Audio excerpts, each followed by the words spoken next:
नया दिन, नई खबर, हर बड़ी खबर पर हमारी नजर। खबर जिसका हम पर, आप पर और देश की सियासत पर होगा असर। और इस बड़ी खबर के हर पहलू पर बजेगा नगाड़ा, क्योंकि यह है जनता का अखाड़ा।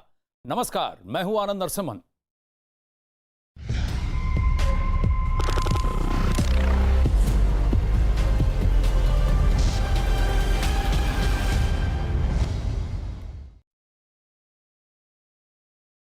अखाड़ा की आज करेंगे शुरुआत सोशल मीडिया प्लेटफॉर्म ट्विटर से जुड़े विवाद से।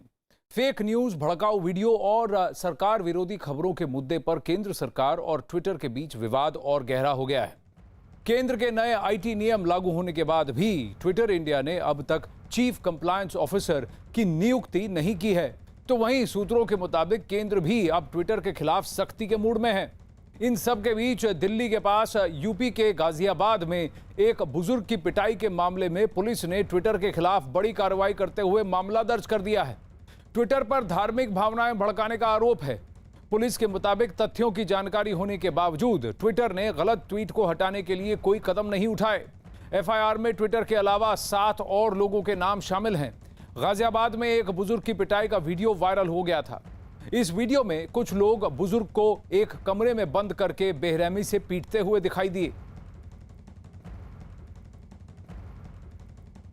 श्री राहुल गांधी जी और ओवैसी द्वारा जिस तरह भगवान राम के लिए, राम भक्तों के लिए कहा गया, उसकी मैं निंदा करता हूं। और मैं मांग करता हूं कि इन्होंने ट्वीट करके जिस तरह से भड़काने का काम किया, भगवान राम के भक्तों को बसन उठाने का काम किया, कि देश में दंगा कराने की जो लगातार साजिश कर रहे हैं, इनके खिलाफ रासुका के तहत मुकदमा दर्ज कर गिरफ्तार करके जेल भेजा जाए। विक्रांत यादव और अमिताभ सिन्हा हमारे साथ जुड़ रहे हैं। अमिताभ, सबसे पहले ये जो केंद्र और ट्विटर के बीच का विवाद है, ट्विटर को क्या लगा कि वो कुछ भी करके निकल जाएगा? भारत है, कोई कुछ नहीं कहेगा, भारत सरकार है, कुछ नहीं कहेगा। बाकी सारे सोशल मीडिया प्लेटफॉर्म्स ने कंप्लायंस किया है। 3 महीने की अवधि के अंदर एक ग्रीवेंस ऑफिसर की नियुक्ति हो चुकी है। ट्विटर एकमात्र प्लेटफॉर्म है जिसने नहीं किया। लेकिन क्या वो सही मायने में प्लेटफॉर्म है अमिताभ? क्योंकि इसका कहीं ना कहीं एजेंडा भी फिट होता हुआ लग रहा है कि अपने हिसाब से डिसाइड कर लेता है कि क्या मैनिपुलेटेड है, क्या मोटिवेटेड है और क्या नहीं, और अपने हिसाब से डिसाइड कर लेता है कि किसको प्रमोट कर देना चाहिए और किस वीडियो को सस्पेंड कर देना चाहिए। देखिए, ट्विटर जिस देश में क्या कर रहा है, अपने देश अमेरिका के साथ क्या कर रहा है, ये पूरी दुनिया के सामने जग जाहिर है। तो अब ट्विटर भारत में क्या कर रहा है, इसकी ज़्यादा चिंता करनी चाहिए हम लोगों को। और सरकार की चिंता ही यही थी। अगर यहाँ किसी की मॉफ्ड इमेज या किसी के बयानों को आगे बढ़ाने को टूल किट करार देना, किसी को गलत टैग करार देना, अब तो ये किसी का वेरिफिकेशन, प्रोफाइल का वेरिफिकेशन हटा देना, तो ये आनंद एक के बाद एक ऐसी हरकतें जो ट्विटर की थी, जो किसी के भी समझ के परे थी और सरकार की बर्दाश्त के बाहर भी थी। भारत की भी आईटी कंपनियां हैं, भारत के भी फार्मा कंपनियां हैं जो अमेरिका में व्यापार करती हैं, वहां के नियमों कानूनों का पालन करती हैं, वहां अधिकारी नियुक्त करते हैं, वहां अपने ऑफिस बनाते हैं। ट्विटर इंटरमीडियरी था, एक मध्यस्थ था। भारत में उसको तमाम सुविधाएं थी। आपके पास भारत में ऑफिस नहीं है, लेकिन जब शिकायत करने की बारी आती है, भारत सरकार ने क्या कहा उनको? आप ये 2-3 अधिकारी नियुक्त कीजिए, एक भारत का पता दीजिए, ताकि भारत के लोग अपने ग्रीवांस को लेकर जाएंगे तो जाएं कहाँ? आपके पास जाएंगे तो आप कहेंगे हम अमेरिका से पूछकर बताते हैं। इसीलिए एक दिशा निर्देश जारी किए थे। सारी कंपनियों ने इसको पालन कर लिया, ट्विटर को छोड़कर। इसीलिए आनंद, ये बार बार शक होता है कि कोई एजेंडा तो नहीं था। लेकिन सबसे बड़ी बात आपको याद होगा, जो पिछले साल 15 अगस्त को लाल किले पर जो हुआ, जो आपको याद होगा व्हाइट हाउस के सामने हुआ ट्रंप के बाद, वहां पे आप उसको ब्लैकआउट करते हो, भारत में जो हुआ उसको ग्लोरीफाई करते हो। तो ये भी तो बहुत बड़ा अंतर था आनंद। तो कई चीजें एक के बाद एक घटती चली गई। भारत सरकार अभिव्यक्ति की आज़ादी के खिलाफ नहीं है। बार बार सरकार ये कह रही है, व्हाट्सएप पे जिसको अपने दोस्तों से बात करनी है, अपने शिष्य से बात करनी है, आपको कहीं ज्ञान बांटना है, तमाम चीज़ें हैं जो लोगों को अलाउड है, लोगों को डरने की जरूरत भी नहीं है। सरकार बार बार यही कह रही है। लेकिन कहीं वैमनस्य फैलाना हो, कहीं किसी के साथ पार्शियलिटी करनी हो, बेईमानी करनी हो, धोखा करना हो, तो ट्विटर उन सब चीज़ों को क्यों नहीं रोक सकता? ये सरकार की सबसे बड़ी चिंता थी। अब देखिए, अब 26 जनवरी को दिशा निर्देश की समय सीमा खत्म हो गई। केस ट्विटर पे शुरू हो गए हैं। तो अगर अब ट्विटर गलत करेगा तो भारतीय कानूनों के हिसाब से उनको क्रिमिनल, फरवरी, मार्च, अप्रैल, मई, 3 महीने का टाइम इनको दिया गया था फरवरी के समय से अमिताभ, और इन्होंने उस समय के अंदर इन्होंने नियुक्ति नहीं की, क्योंकि इनको लगा क्या जरूरत है।